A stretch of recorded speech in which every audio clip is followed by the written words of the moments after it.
Good evening, good evening. Welcome to Sunday Night Satsang with John and Michelle. Hi, everybody. Hi. Hopefully you've had a good weekend. We've had a weekend of traveling, haven't we? I've been in the car most of the weekend. Yeah, we saw some beautiful places. Those of you who saw the intro Yeah, we just came from live that Clayton. I did, it was in beautiful Greyton Mountains, and before that we were in Barrydale, and that Trudeau Pass was absolutely fantastic. And the water is On so Saturday, much that storm, water. yeah, A lot of rain absolutely in the beautiful. Cape, which is unusual. Not supposed to rain now in the Cape. Thunderstorms, lightning. yeah, everything's changing. Nothing's predictable. And I remember the other night, on Friday night, we had a thunderstorm in Cape Town, and it wasn't predicted in the weather. I didn't see that either. Yeah. So all these changes. Anyway, welcome to tonight's satsang. And tonight we're going to, Michelle's going to give us a little bit of a astro update, and then we're going to be looking at divine intuition. And there is so much change and uncertainty in the world, and I think that the normal tool for navigating change is obviously the logical mind. And the logical mind generally projects into the future what it knows about the past. And, talking about traveling on the road, when you're driving through the Karoo, you can navigate the road ahead by just looking in the rearview mirror, because the road ahead and the road behind is pretty much the same. But when you get into the mountains and you on the twisty, turny roads, that technique doesn't serve you. You can't begin to navigate the road ahead by looking in your rearview mirror when you're going through a mountain pass. And so it is with life at the moment. The old tools of navigating and strategizing future is dependent upon past experience. And what we're entering now and what we are transitioning through right now is very unpredictable. It's something really, really new. And yet we have a gift in this. And that gift is that we then can step out from the logical, linear, time-based thinking process into something more reliable, more trustworthy. And that's the intuition. We're going to be talking about that tonight. So welcome everyone to Sunday Satsang. It's a time of gathering, a community together, and sharing a love and a sense of empathy, compassion, and caring for everyone in the group, and spreading that out into the world. And tonight is part of the process which we discussed last week, a process of focusing on the new earth. And a lot of our energy in the past has been given to focusing on what we don't want, and what's wrong with our lives, and what's wrong with me, and what's wrong with the world, and what's wrong with the government or whatever. And so what we discussed last week was rather withdrawing our awareness from what's wrong to what's right, what we want to create in the world, and focusing on a new earth. And so tonight I believe the subject is in line with that, in that we're focusing on this divine intuitive intelligence, which I believe is the only reliable guiding force as we move into the new phase, the new dimension of human experience. So welcome everyone. Let us know where you are watching from. We love to know who we're talking to, and any comments or questions, please type them up. And also we really love getting those hearts. Yeah, we love the hearts. We love the hearts. Keep them going. Yeah, thank you. Thanks, everyone. Thanks very much. And we really do we honor you for giving up an hour of your time on the weekend to be with this community. And it's a very important investment in the sort of evolution of humankind, because as we sit here tonight, so we do generate a certain amount of openness, a certain amount of light, to allow that divine grace to flow into this planet. And I believe the earth does need that at this time. So we're little sparks of light, little sparkles of light on a Sunday evening here. So welcome. Thank you. Awesome. Let us see our thing. Right, yes. So let's start this evening by just withdrawing our mind from the weekend and all the experiences of the weekend, withdrawing our mind from all other times and all other places, and just becoming centered in the here and now, the very sacred essence of life, which is presence. Let's maybe gently sit back in our chairs, see that you've got enough cushions, that you're comfortable, and closing your eyes, settle down into your body. And when we're rushing around in the world of doing, we so often forget to pay attention to our body. And by bringing our awareness into the body, we actually enliven the body with the life energy. So let's just spend a few moments just focusing our awareness in the physical body. It is a vehicle, it's a very precious vehicle for us to experience this reality. And we do energize that vehicle by paying it attention. By giving it a sense of gratitude as well. Attention and gratitude. So let's just become aware of where we're sitting right now. Bring our attention just to the chair or bed or floor, wherever we're sitting right now. And just become aware of the sensation of your body as it connects with whatever you're seated on. The sensations coming into your body. Just being aware of that.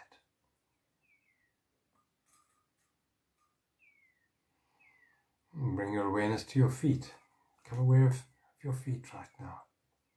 If they are resting on the floor, just become aware of maybe an energy of connection with Mother Earth beneath our feet.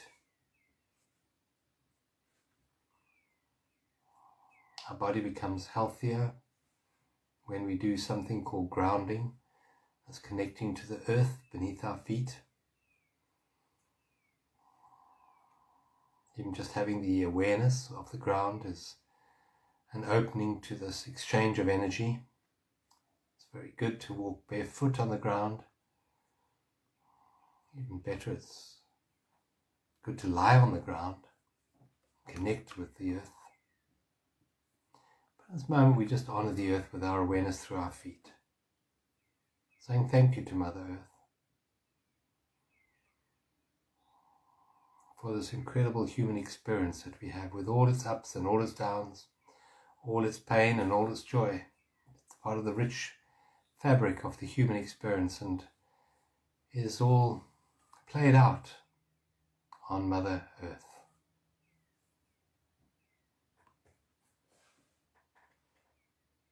We bring our awareness now to the top of our head, to the crown of our head, and we feel a connection between Mother Earth and Father Sky through our body.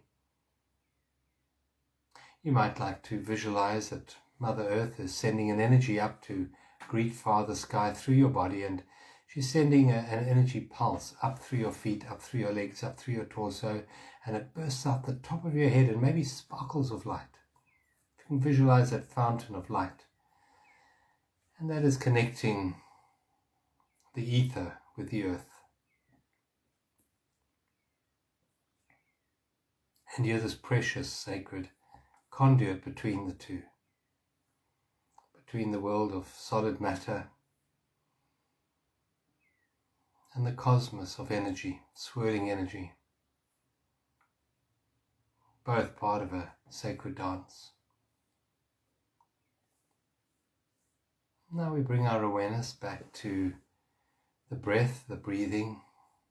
And we take a beautiful breath in and we draw that breath of life into our lungs, drawing it right the way down to our solar plexus. And then that lovely long releasing breath out as we release any tension you hold in your shoulders right now, your neck muscles. Just let it go, let it go, let it go. Take a second, very deep breath in, blowing the tummy up like a big ball, bigger and bigger and bigger.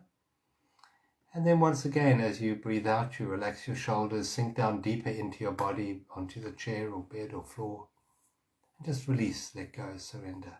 Take a third, very deep breath in. This time, imagine it going into your feet and connecting the breath with the earth beneath your feet, filling your whole body up. And then once again, just surrender the out-breath. It's a surrendering process. Just letting go and relaxing down into your body and into the present moment, into the here and now. And one of the ways of becoming very alert to the here and now is listening. Become aware of everything you can hear right now, all the sounds.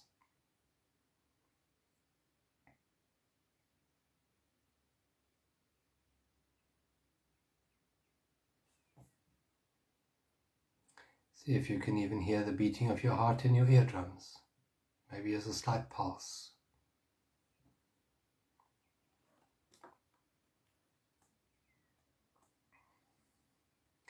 And now bring your awareness into your hands. Bring your awareness fully into your right hand. Maybe move your fingers on your right hand. Wiggle your thumb. Just bring your awareness fully into that right hand. Feel the aliveness in your right hand.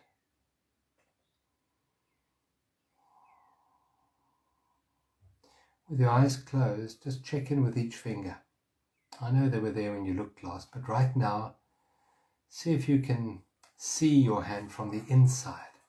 It's becoming aware from the inside, the aliveness, the presence that's in your hand, your right hand.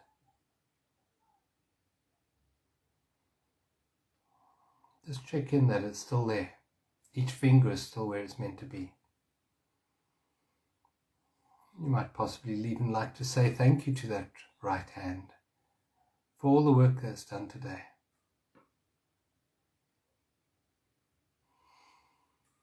This right hand connects with your left hemisphere of your brain.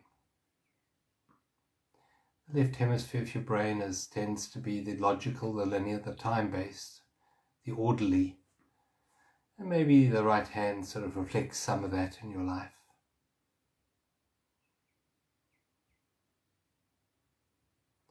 Let's move our awareness across to the left hand now. Maybe wiggle the fingers on your left hand and feel the aliveness in your left hand. Again, feel it from the inside. Feel your hand from the inside. Feel the aliveness in your hand, the presence in your hand, the left hand, which connects with your right brain, which connects more with the creative side, more with colors, more with different shapes.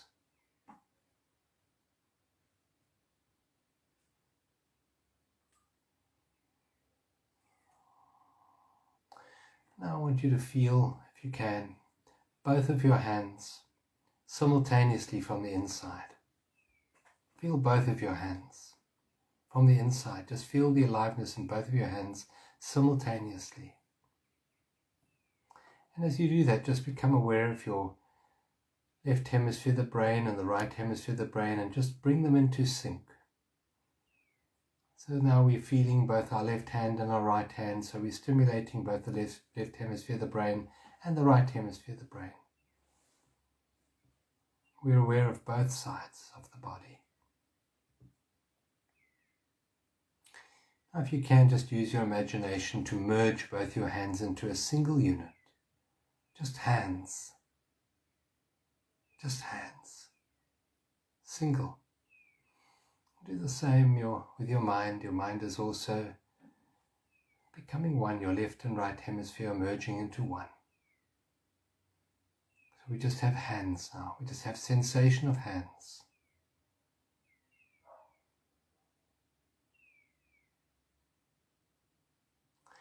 Now bring the sensation of oneness in your hands. Just see it as it's non-local. So it's sort of an energy of life. And move this energy of life into your body, connecting with your solar plexus. This feeling of oneness, feeling of life, feeling of presence.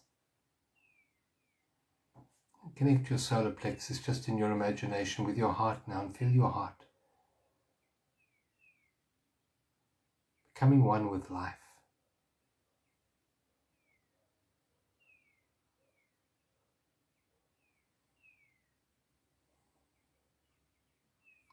Intuition is something felt in the solar plexus and the heart simultaneously.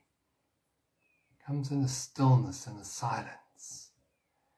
Let's just drop our awareness for a moment into that field of stillness that lies connecting the heart and the solar plexus. Just a field of quietness, quiet attention. No expectations, no needs.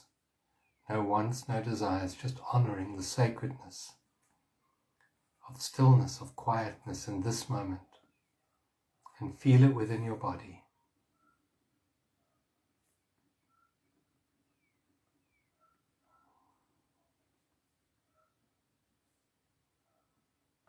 Feel this quietness and this stillness merging with every single cell in your body. From your fingertips to your toes to the crown of your head, all immersed in a single field of oneness.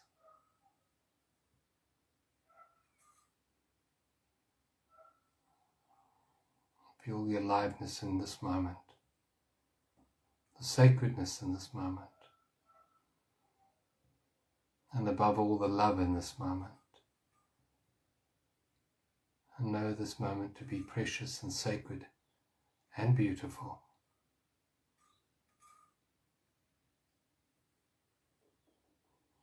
And now,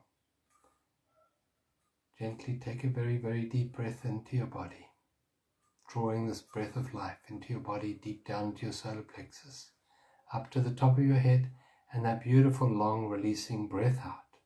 Just sigh it all out. And gently, when you're ready, open your eyes. And as you open your eyes, just see if you can perceive this beautiful stillness in your body as something continuing.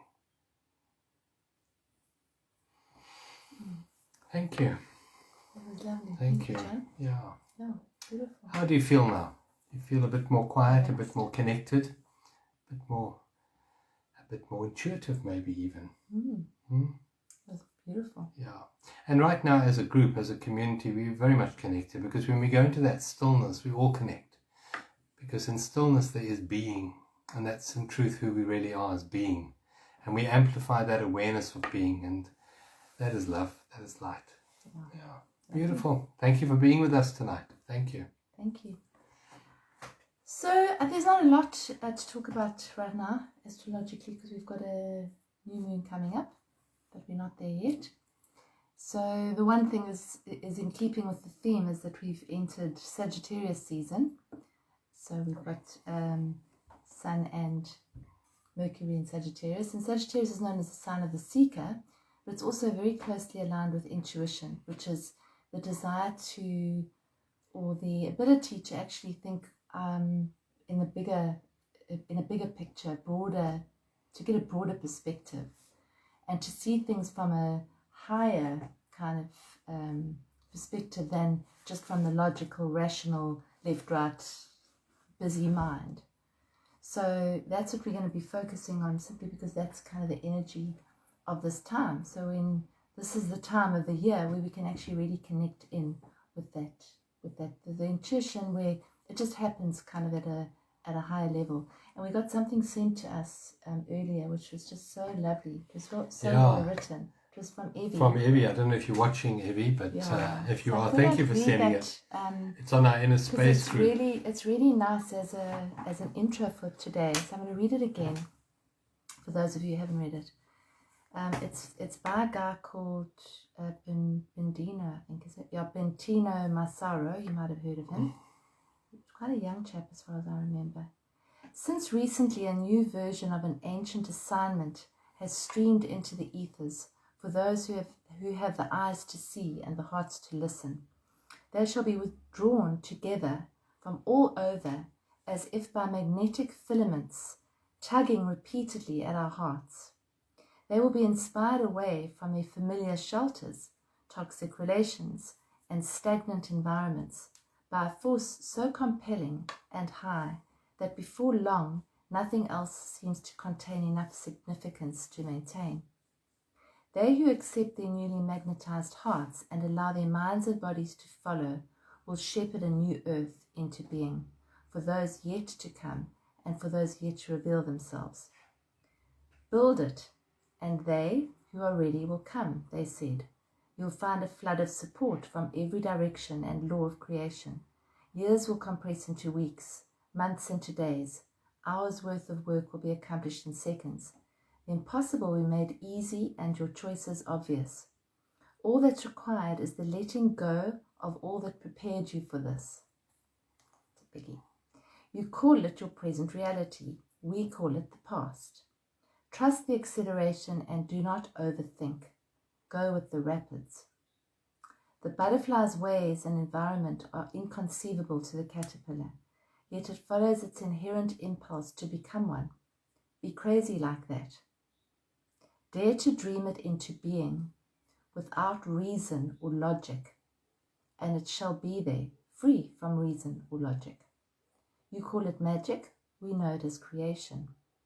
This is the great collective wish, the timely request, the cosmic offer, the invitation from our own future. Are you paying attention? The invisible, that which has yet to appear, is what's in need of your attention. The visible, already an empty memory of your childhood training grounds, let it go. Faith is your access to this kingdom, the choice ever yours, but the window is here now. Don't wait for the world to return to normal. It won't. It will continue in multiple directions, each to form its own distinct reality. Earth will separate into itself into unities. You have arrived at that great intersection of profound choosing. It's a time to choose to be whole and embrace your destiny. So that just came in just before. And that's so really beautiful. Yeah. That tells, it's so in keeping with what we were talking about the new earth and about, the normal not coming back anymore. We listened to something the other day where the chap said, see the normal, the way that you used to see things, like a big balloon, and then prick it so that it actually isn't there because it's gone. Yeah. That normal that we thought was normal is no longer normal, and it's no longer going to be here. So this is the new earth. And as you said there, you're poised on it. You're right at the intersection of it. Yeah. And it's a different way, because the old way is very rational, very time-based, very, what do I know in my head? What is my, as you said in the beginning, what's my background? What's my education? What have I been told? And then I'll make my decisions from that. And that seems to not be working so well for a lot of people right now. So if we've made decisions like that in the past, they don't seem to be working. We've spoken to a lot of people, even this weekend, which said, it's like nothing really is working the same way as it used to. I used to be able to plan, boom, boom, boom, boom, boom, and now suddenly I can't. So it's pulling us into this place of trusting something bigger. Yeah. What I like there as well, when he says there, let go of all that brought you to this place. Yes. So what brought you to this place? But all your pain and all the suffering, that's really what brought you here.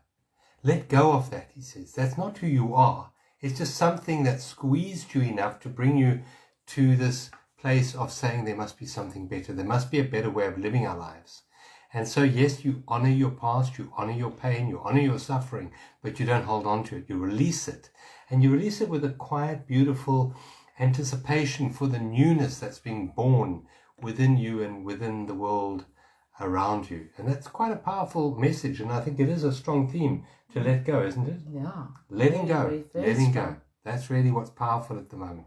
Letting go of all that was, in order for you to be empty enough to receive the newness that's coming to you, because we can't receive newness when we're full of oldness. You can't. Yeah, it's letting go. The biggest thing for me is letting go of the need to know. There's a biggie. That's a big one. Of I need to know in my head what's going to happen so I can make plans. And this way of being is going to be very different from that. And we're kind of reconnecting with that. It's not like we're learning it. We know how to do it. Children know how to do it. They instinctively intuitive and completely connected in the moment. They just go from one thing to the next and they flow into the next thing. You only have to watch a child making art to see that. There isn't the expectation, there isn't the outcome that they need. They're just playing without judgment. Yeah. And then the judgment starts to come in, and then we start to actually get very critical, and we start to think about the outcome, which is why, for me, a process art is an intuitive process. You're able to just follow that line, or follow that stroke, or follow that little doodle line. Like when you doodle, it's an intuitive process, because you don't know what the outcome's going to be. You have an idea maybe, but you're not sort of slavishly trying to follow that. So you're allowing yourself to be fluidly, just let it unfold without knowing, which is very contrary to the way we've been raised and the way we've been conditioned and the way we've been programmed. is you have to know, and you have to know how to do it, and how you're going to get from A to B to C to D. And now this is kind of, it's just a big, it's a mist. Yeah, and what you said there was to play, to play. And the mind, as you get older and older, play becomes secondary and work becomes primary. And work, as Michelle said, is all about outcome. It's always about outcome. It's always about getting somewhere else. And what is play about? But actually fully immersing yourself in the joy of this moment, the creativity of this moment, the full depth of life in this moment. That's what play is. And I know Eckhart Tolle talks about this in The New Earth. And he says in The New Earth, the word work will actually have to become replaced with something else. It won't necessarily be the word play, although it could be, but it might be a new word might Something evolve. else. But the idea of work and the word of work will become absolutely redundant, because that isn't how you live your life in the new world. When you live your life in the new world, as it becomes more and more apparent to us, there will be a greater spontaneity in that. And that leads us into the divine intuition, which we're talking about tonight. Yeah, and I just see it as crucial. I think that out of anything that we're doing right now, to hone that by presence, by coming into silence, by spending time in nature, by making art, by listening to music, playing music, but by really honing that intuitive ability, because that's what's going to get us through. That's what's going to show the way. That's what's going to lead us into those synchronistic meetings with people who we might be there and think, well, I don't know why we're here, what we're doing here. But then the next thing you meet someone else, and then you meet someone else, and then you're going in a completely different direction to what you had in your head. It's a completely different way. It's organic, isn't it? It's not in straight lines. No. And the mind feels very secure when it's in straight lines. Because straight lines are predictable. We know what a straight line is. No. Curves, they're a bit worrisome for the mind, aren't they? If you look at the way we build buildings, it's all straight lines. And nature never works in straight lines. No, never ever. Yeah. So we reconnecting with the natural world, the natural side of ourselves, the natural side of the universe, that wisdom, that inner wisdom, it's that knowing. It's that knowingness. Yeah. Where it's beyond logic, it's beyond comprehension, it's beyond understanding, it's beyond education. It's just a knowingness in that moment that's what you've got to do. Yeah. And as you said earlier, it's about following the filaments of life. Yeah. And to trust that the filaments of life are leading you exactly where you are meant to be. Now, one of the things of the mind is, the mind says, but I followed my intuition and I seem to have created, a lot of pain and suffering for myself. Well, no, events in life, they lead you exactly where you're meant to go. The suffering comes from resisting life and saying no to life. And part of this process is that there is an awful lot of surrendering that we need to do. There's an awful amount of releasing and letting go that we need to do.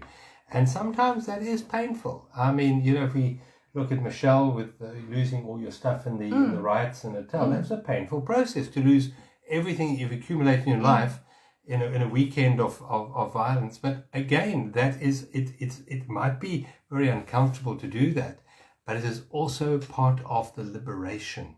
So the letting go, the surrendering. So this path, people often think, well, if I'm on the right path, then I won't have any adversity. Yeah, everything's going to go my way, and I'm going to be blissfully happy every single day, and I'm going to get all my wants met. Correct. That's what the mind says, And if I have any challenges in life, it's because I'm doing something wrong or because someone else is doing wrong. No. There are things that we need to grow through. There are obstacles. There are challenges which we need to navigate. But where divine intuition comes in, is when we trust each moment, that in each moment our needs are met. Our need for information is met in the moment. Our need to know what to do in that particular moment is met. So intuition, as against the logical mind, is very much about presence, where the logical mind is very much about past and future. And intuition is this quiet listening process and being guided just in this step that you're taking now. Not to reach that point over there in 5 years' time, but just this point right now. There's just an inner knowing that in this moment, this is what is best for whatever in this moment. This is what's happening. This conversation I'm having, this particular information that's coming to me in the moment, that's absolutely perfect. So intuition isn't a voice speaking into your head telling you about the future. That's not what intuition is. Intuition is in the beginning I spoke about just this quiet stillness within us. It's in that quiet stillness that the knowing comes. In that quiet stillness, no words, just a quiet stillness guiding each step that you make, each action that you do, each word that comes out of your mouth, each person that you meet, each interaction that you have. That's intuition coming from that. And where we use the word divine, divine is honoring the sacred essence of being within each and everything. If we think of, for example, we go and we construct a building. It's very much about left brain planning. You need all that to make a building.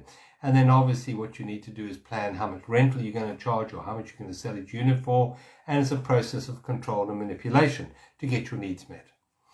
Think about how Mother Nature, for example, builds a plant.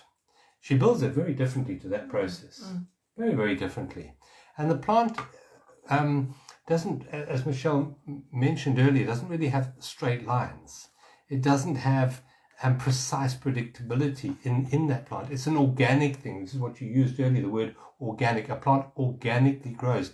And as it's growing, it's honoring the earth which feeding it. It's honoring the air, and it's a process of photosynthesis that takes place, and it changes carbon dioxide into oxygen. There's a give and take in that process. It's not just consuming, like when we build a building, we consume everything, we don't give anything back in that process.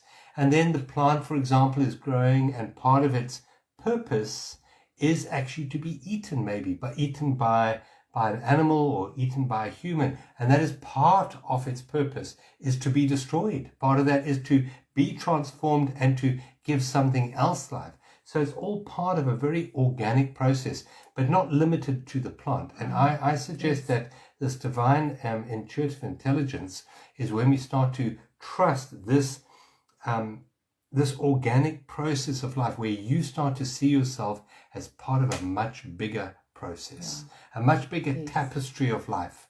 And your comings and your goings and your doing and your being all starts to flow into a much bigger organic process of evolution, rather than me, mine, and my. We start to see as us and ours in the larger fabric of the cosmos. And again, mentioned it many times before, the word cosmos means order. Even in the chaos of the world right now, there is order. There is a beautiful new fabric being made. But part of it, as we said earlier, is a letting go of the old. It's so necessary. And yes, it is painful.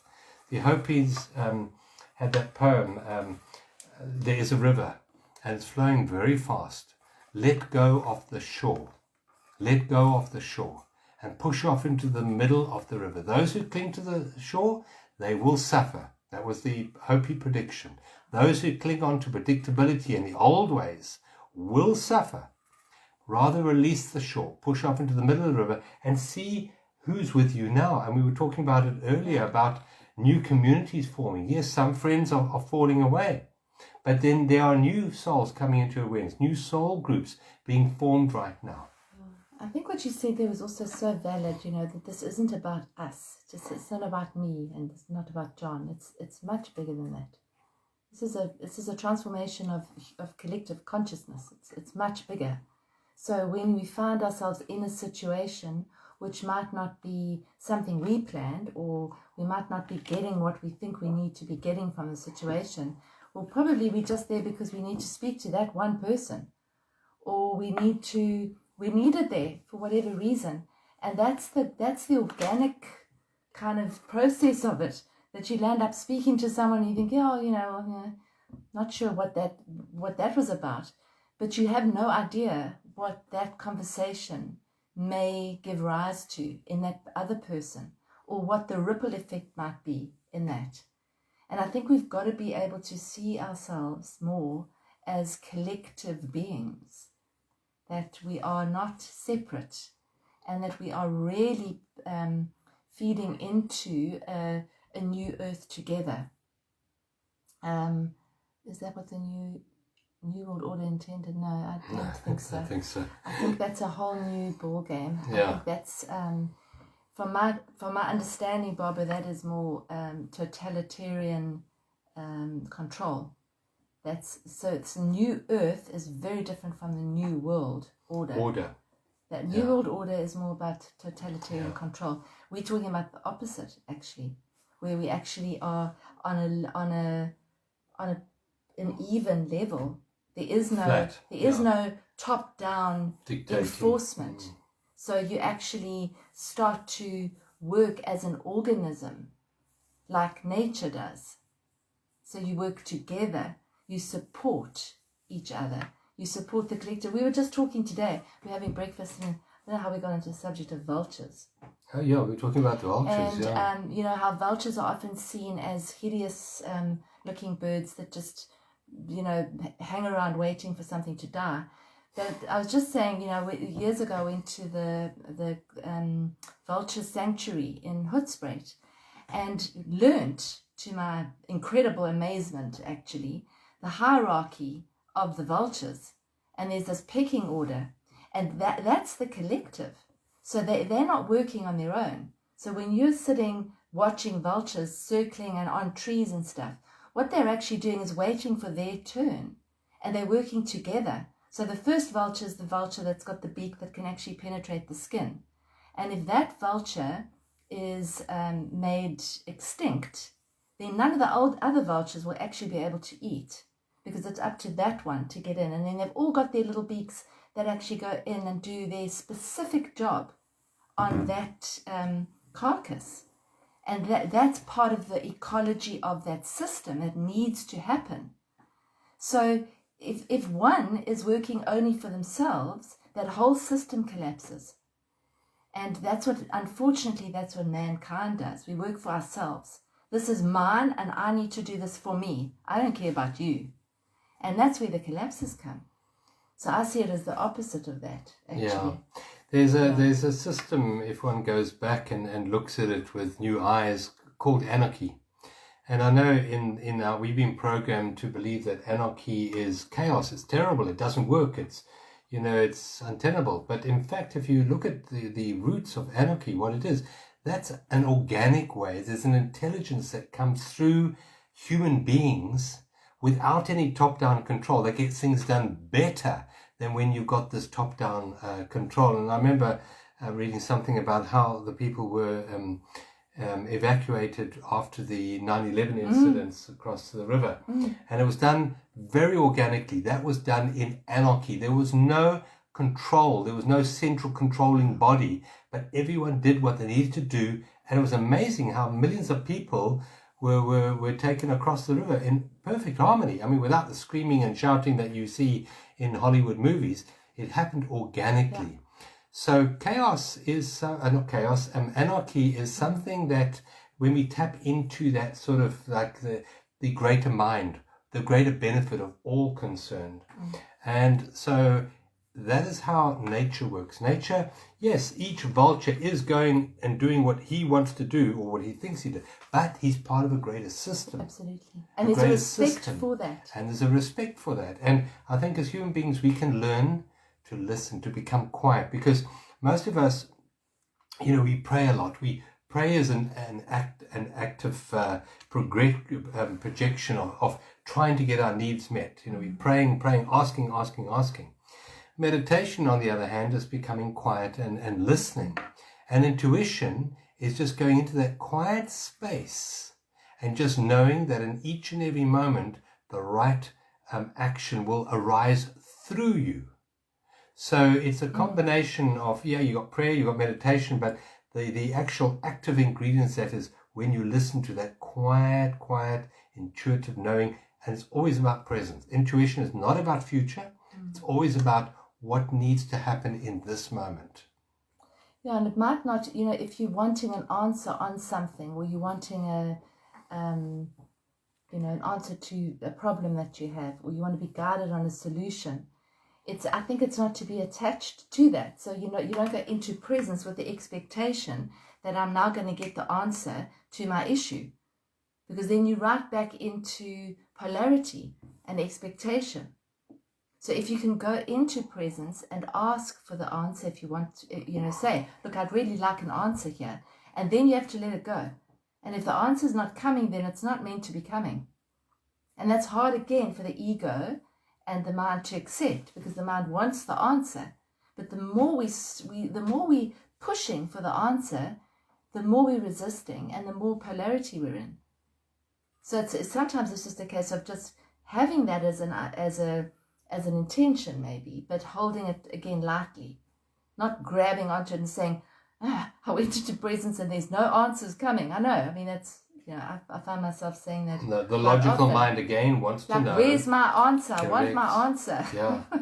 And that's where intuition, this sacred intuition, is very much linked to the word trust. Yeah. In the same way that you don't have to know how to digest your food. You don't have to know when to release the hydrochloric acid. You don't have to know how an eyeball works or how your ears work.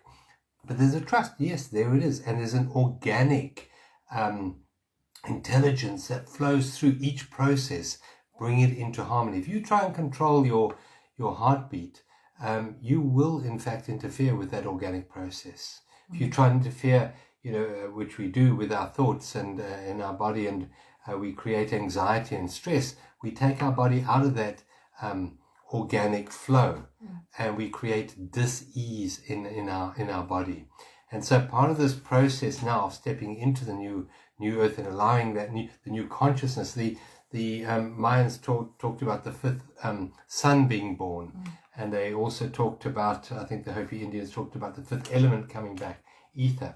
And it's all about stepping into something rather than forcing something to happen. It's a process of allowing this organic flow to happen with this intuitive trust.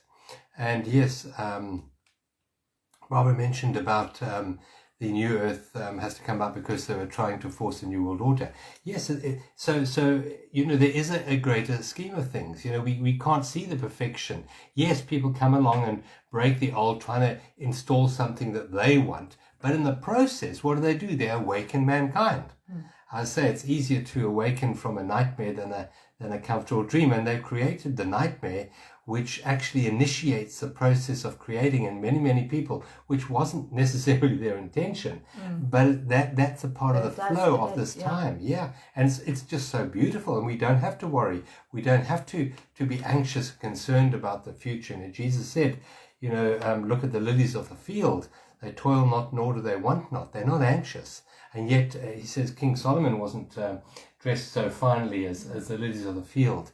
And I think it really is trusting this organic, intuitive intelligence of life to guide each moment. And our job, I believe, is to get out of the way, to drop this idea of fear and anxiety for the future, and rather start focusing on what we want, which is this joyful play in life, moment to moment to moment.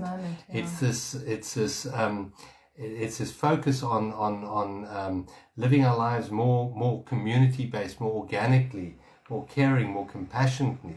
That's the energy that we need to feed at this time, and trusting that in each moment, and you can even say it in an affirmation: I trust in each moment that my action is guided in this moment. This is what's best for me and for all concerned. We're going to give you an affirmation at the end.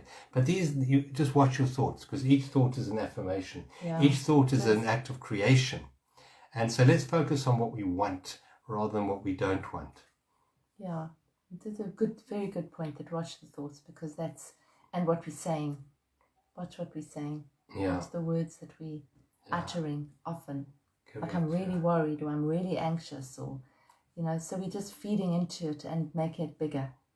Yeah. So I think if we can focus on the feeling, as we've spoken about often, the feeling that we want to feel, if we can focus on that feeling, that's actually what we're growing. We're growing that feeling, and then that magnetizes that. So for me, it's also again, it's gone beyond, it's just a feeling that I want to feel. It's actually a feeling for humanity, because we're reaching a crisis, a humanitarian crisis of the greatest note.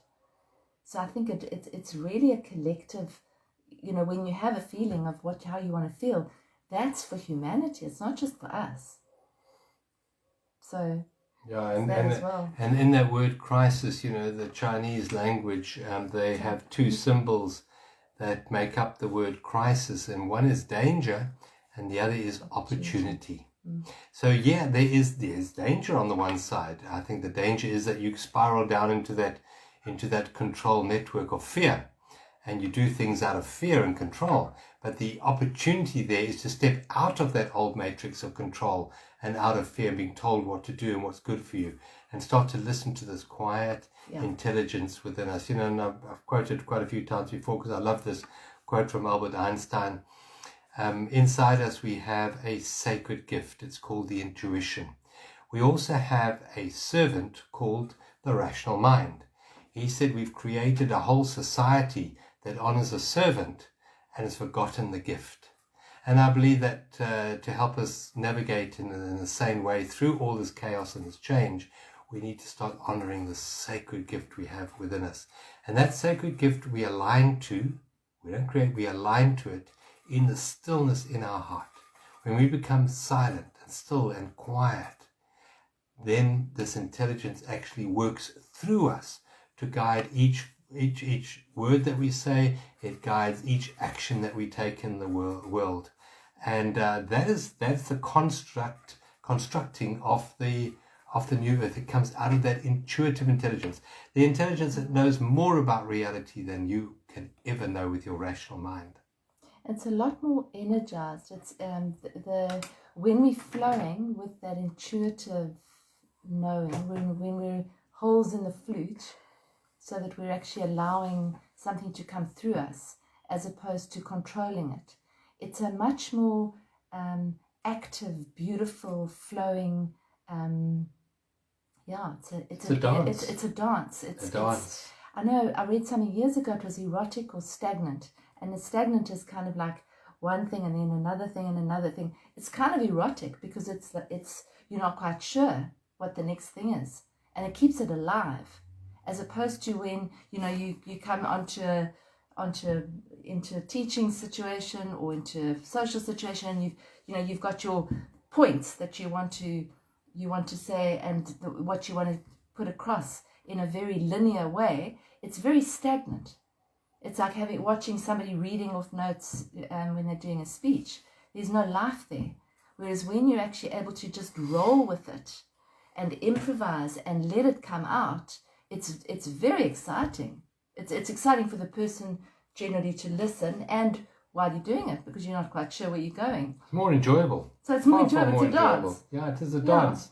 As against a work to trying to get somewhere. Yeah. In the future, sometime when you'll be happy and secure in the future. Yeah. A dance is not about that. It's about enjoying this one step that you're taking right now. And you're putting your full awareness on just what you're doing now. And the truth is that the consciousness which sponsored the action is more important than the action itself. So if you do something in order to get over there so one day I'll be secure, that's going to have a price to be paid.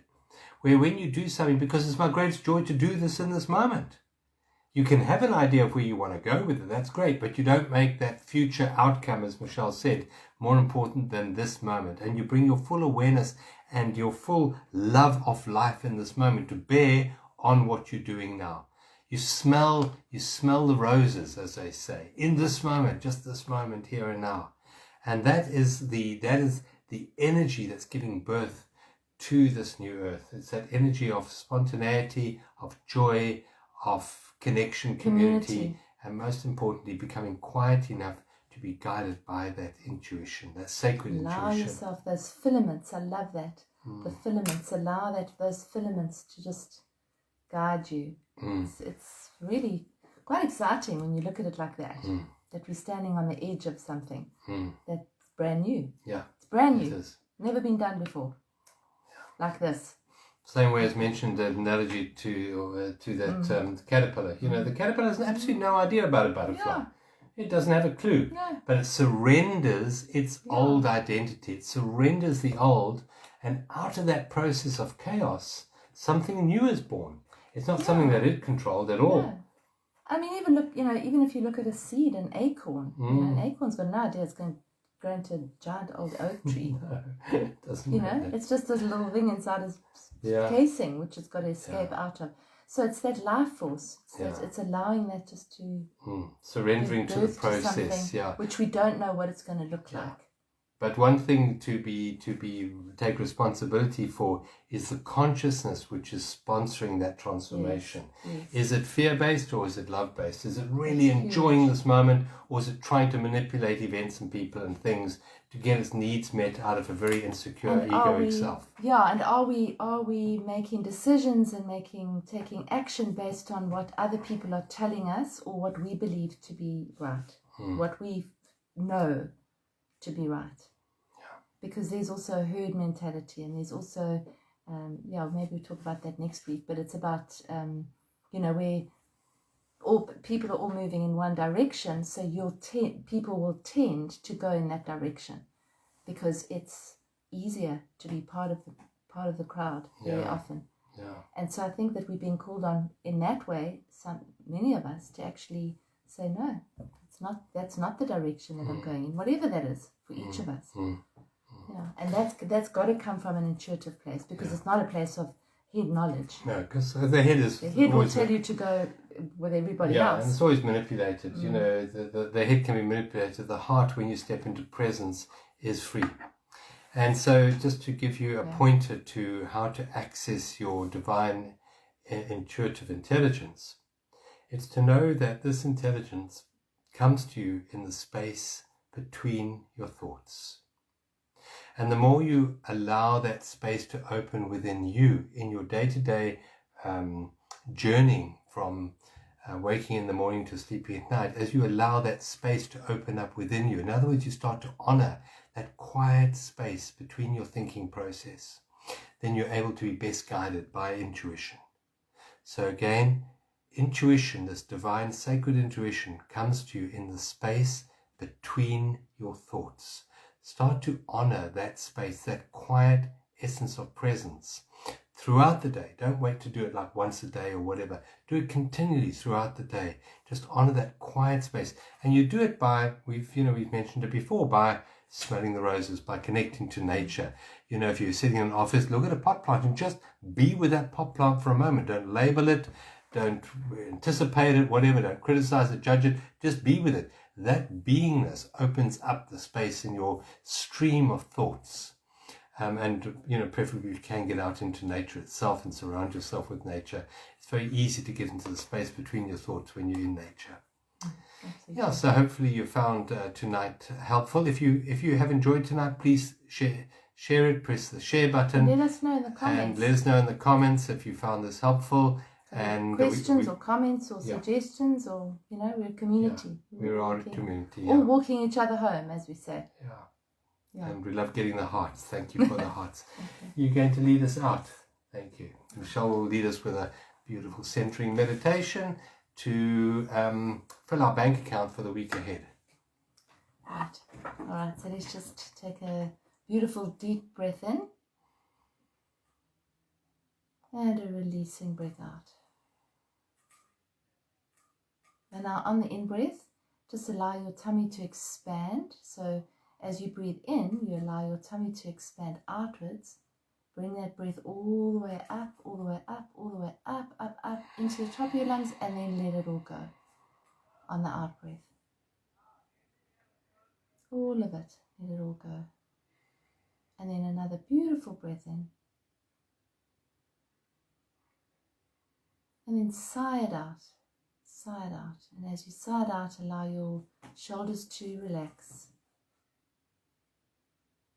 Put your shoulders back just a little bit so that your heart is open. Allow your hands to rest gently wherever they are. And now just witnessing the breath.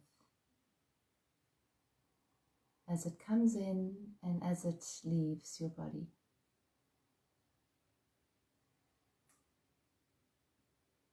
Notice just the tip of your nose as the breath actually enters into your nostrils. And then how the breath is exiting through your nose or through your mouth. You're not forcing it. You're not trying to make it do anything other than breathe you. So allow yourself to just be breathed by this beautiful breath.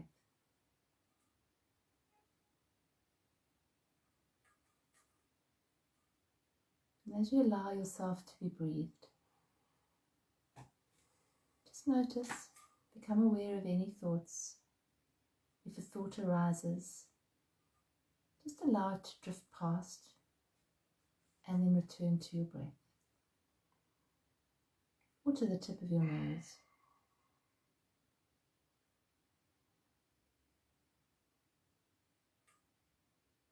Just connecting with the breath.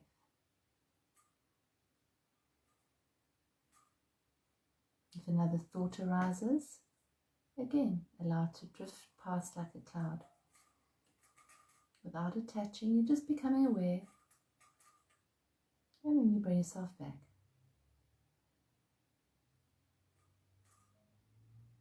Keep softening your body, keep opening. Softening and opening. If you feel a sensation in your body, a tightness, send your breath right into the middle of that sensation and just release it in this moment.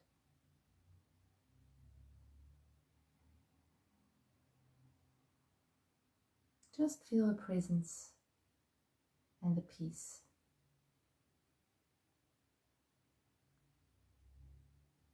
When you're above the mind, there can be thoughts going on, but you don't have to pay attention.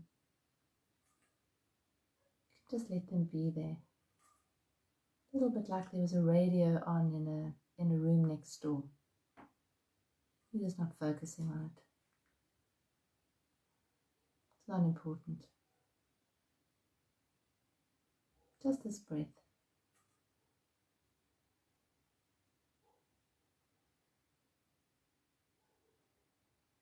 As you soften your body,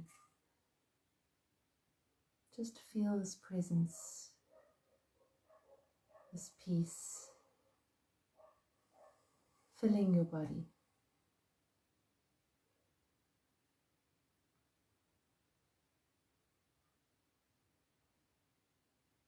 Feel it permeating every cell, every single part of you. And feel it expanding out of your body into your energy body.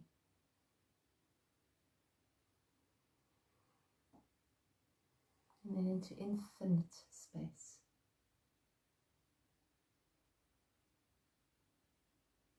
And just keep bringing yourself back to that space between the thoughts.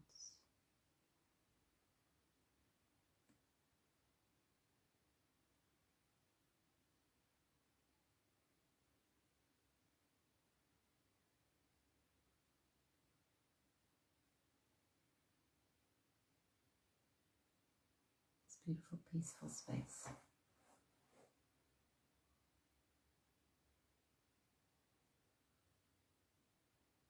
We're going to end this short meditation with an affirmation.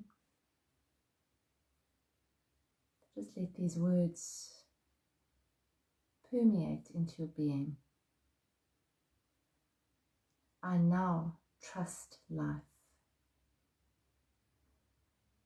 I choose to feel no more fear or anxiety. I am now free.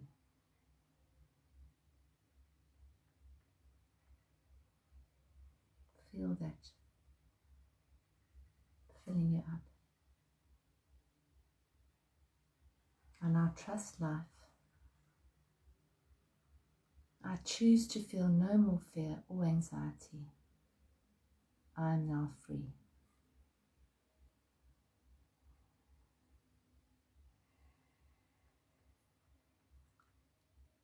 And take a beautiful, big, long, full breath in and out.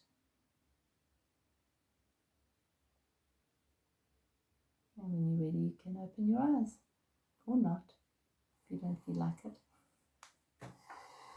Beautiful. Goodness, wasn't that lovely? Beautiful. Thank you for joining us tonight. We really value your presence with us and spreading the light. And if you can, help spread it by pressing the like and share button. That's really good. Yes. And we look forward to catching up with you next Sunday for Sunday Satsang with John and Michelle. Thanks, everybody. Thanks for joining us. Night to night. Lots of love. Night.